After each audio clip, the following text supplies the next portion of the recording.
To talk more on the budget, we're now joined by Economist Doctor Sanele Gumede. Good evening, Doctor. Thank you very much for joining us on the program. So it's official. On the 21st of May, the Minister will present the third budget that he has prepared this year. What's your take on all that has unfolded pertaining to the budget and overall fiscal framework?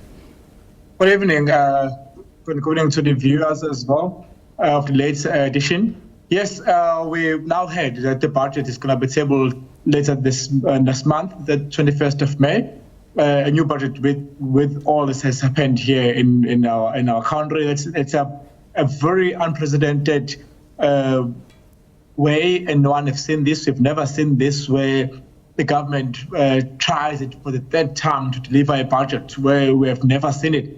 And we were to see the market performance on this, but again, what this signifies is that we do see that a gross instability in the framework, in the political framework, of which the budget is being done by the cabinet, and not finding each other there, it becomes a little bit of a problematic. Mm-hmm. The big thing here is that when we do not even have an approved fiscal framework, we are saying what really the economy has been operating on.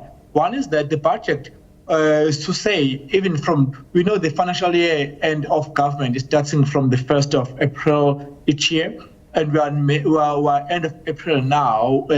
So from the technical point of view, we're asking yourself that if government has been operating the entire last month, in which budget frame were they operating if we don't even have a budget to even begin the financial year? It's not normal to have a financial year starting without a budget being passed, because you need to spend based on budget that being passed. Mm-hmm. And for me, here is saying that even the objective that the country is putting it for itself, it will now, if for this year remaining, will be months before implementation.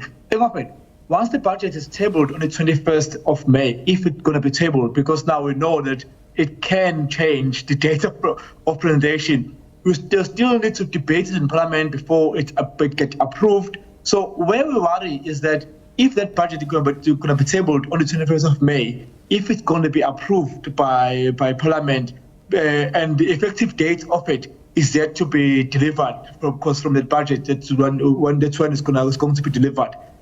Ultimately, the government would deliver a budget which is supposed to, in normal circumstances, the budget is supposed to last for 12 months. So now for this year alone, it will last for a shorter period than the normal 12 months that it is supposed to last. And again, but to say how much more you can still achieve from that become a little bit more problematic. But Doctor, is it all doom and gloom? Because some are saying this co-governing structure in the form of the GNU perhaps has made us all the better, because each and every submission by a political party, or even if it's an idea, it will be contested, and the ideas that are best for citizens will be the ones that emerge or pass the muster in this instance. Are we not all the better for it, that we've had each and every submission here being contested, as opposed to where you've got one party dominance and everything is rubber stamped? To place it even better is that if it was in the sense of a GNU having to agree for instance, in the cabinet to agree on budget, we'll be sitting here with a 17% VAT, which was supposed to be first proposed with the budget it was supposed to be in February. Yeah. And then because those deliberation has made us to move from 7% to 15.5, which was going to be 15.5 this year and 16% next year. Now we're moving from there up until a zero increase in VAT, which we're expecting that the budget that we tabled in 21 May should pronounce that 0% increase in VAT, but then make the adjustment in various spending of government so that it does show us what we're having. So as a consumer in South Africa, I'm happy that I'm not going to be spending 17% on what I'm spending on. I'm spending less than 17%, which is the happiness I'm having. But if you're looking at this thing at a macroeconomic scale, is to say I hear what government is saying in terms of not being worried about credit rating, but to say that government it has to say we are able to grow the economy. Is our financial framework, can it stand the test of time? Can it lead us to growth? Because then it means it speaks to debt to GDP. It speaks to say how credible are we in terms of investment. Can investors come and say, I'm investing in South Africa? How quick is decision making? And investors are looking at all of those. But yes, on a positive note, to say whatever get passed is tested, debated, all point of view have been taken into account, which to say that as soon as once it passes, it brings a better South Africa going forward. Mm-hmm. Now, Treasury will have over the next 3 weeks the opportunity to prepare a budget, which we heard from the minister that he hopes would pass as a sellable document. What, in your view, can be considered a sellable document? What would need to be included in that kind of a document to be sellable to the other political parties?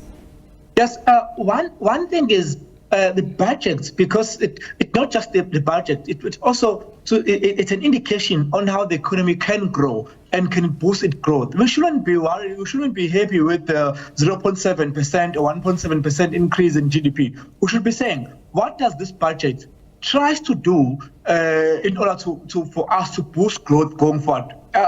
Ultimately, our biggest problem at this moment is debt to GDP.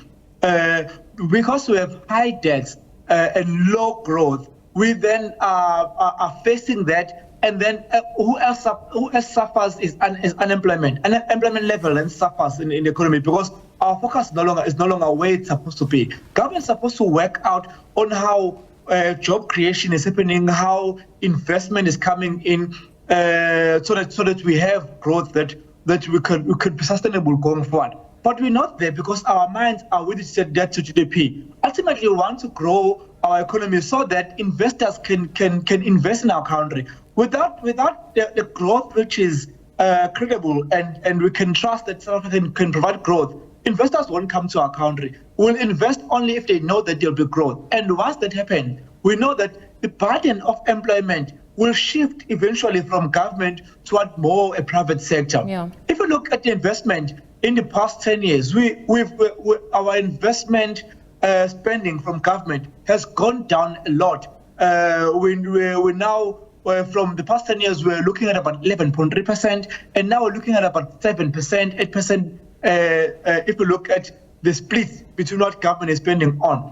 So we still need to spend more on investment, still need to spend more on infrastructure that will be sustainable, will create sustainable jobs going forward. Mm-hmm. But in all honesty, his previous budget, and of course, disclaimer, we hold no one's brief here, but in that previous budget, he had prioritized infrastructure build, greater collaboration with the private sector through triple Ps, the PPPs. Yes, there are those who had been calling for wealth tax, the issue around the bracket creep as well as the VAT increase. But outside of those, one would have thought that the priority of growth would have been addressed through the greater infrastructure spend.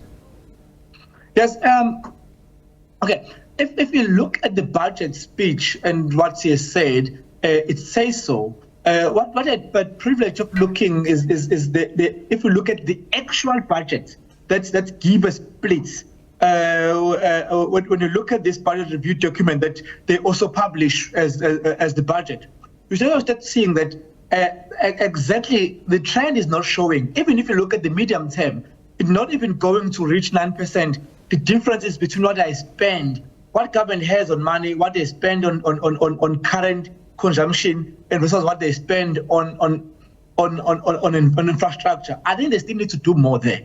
If you look at where's infrastructure we're looking at, correct infrastructure, not the social infrastructure. We now, more than that, we need infrastructure that will really make us reduce cost of doing business in the country. Yeah. For instance, better our rail roads. infrastructure is not doing well. So we need to be intentional about infrastructure that will attract further investment from private sector, because private investment only comes when there is infrastructure for them to aid their business, for them to operate in a country like South Africa. But it seemed there was a priority insofar as Operation Vulindlela is concerned, because the roads were quite a priority, and they've consistently stated that in mining, there was an issue there where you couldn't get your goods to the harbour purely because of the rail issues. But it seems it had become a priority. But it certainly will be interesting to see what emerges from this new budget that they'll be preparing over the next 3 weeks. But thank you very much. Unfortunately, we've run out of time, Doctor. Thank you very much for your insights this evening. That's Economist Doctor Sanele Gumede speaking to us.